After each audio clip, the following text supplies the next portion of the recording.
Hi అండి, అందరికీ welcome back to Raji Telugu channel. ఈ వీడియో వచ్చి ఒక మంచి డివోషనల్ వ్లాగ్ అనమాట అండి.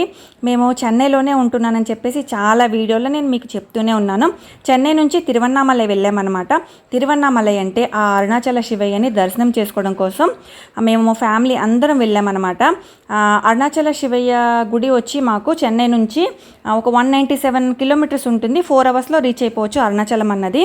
ఇక్కడ మీకు కనిపిస్తుంది కదా కొండ, అదే అనమాట. గిరివలం చేస్తారు కదండి, గిరి ప్రదక్షిణ అంటారు కదా, ఆ పరమేశ్వరుడు కొలువున్న చోటు అదే అనమాట. ఆ కొండనే పరమేశ్వరుడు అంటారు. ఈ గిరి ప్రదక్షిణ 14 కిలోమీటర్స్ ఉంటుందన్నమాట. పౌర్ణమి రోజు చాలా విశేషంగా ఉంటుంది. ఆ 14 కిలోమీటర్స్ ఆ కొండ చుట్టూ తిరిగితేనే ఆ పరమేశ్వరుడు చుట్టూ తిరిగినంత ప్రతిఫలం దొరుకుతుందని చెప్పేసి అంటుంటారనమాట.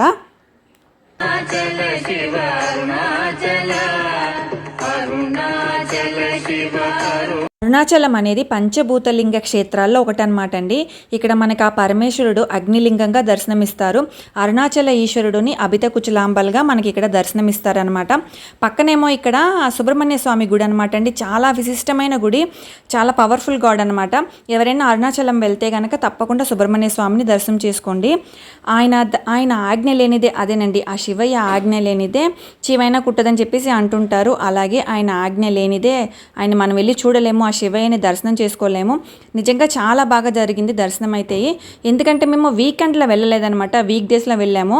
అందుకని చాలా ఫ్రీగా, చాలా పీస్ఫుల్గా, ప్రశాంతంగా దర్శనం అన్నది జరిగిందనమాట. ఇక్కడ గోపురాలు అన్నవి కూడా చాలా పెద్ద పెద్దవి ఉంటాయి. తిరువన్నామలై అందరూ వెళ్తున్నారు ఇప్పుడు, అరుణాచలం అన్నది అందరూ వెళ్తున్నారు. ఎంతో విశిష్టమైన ఒకలాంటి పాజిటివ్ వైబ్రేషన్ అన్నది ఉంటుంది. నాకు తెలిసిన చిన్న చిన్న విషయాలు నేను మీతో షేర్ చేసుకున్నాను.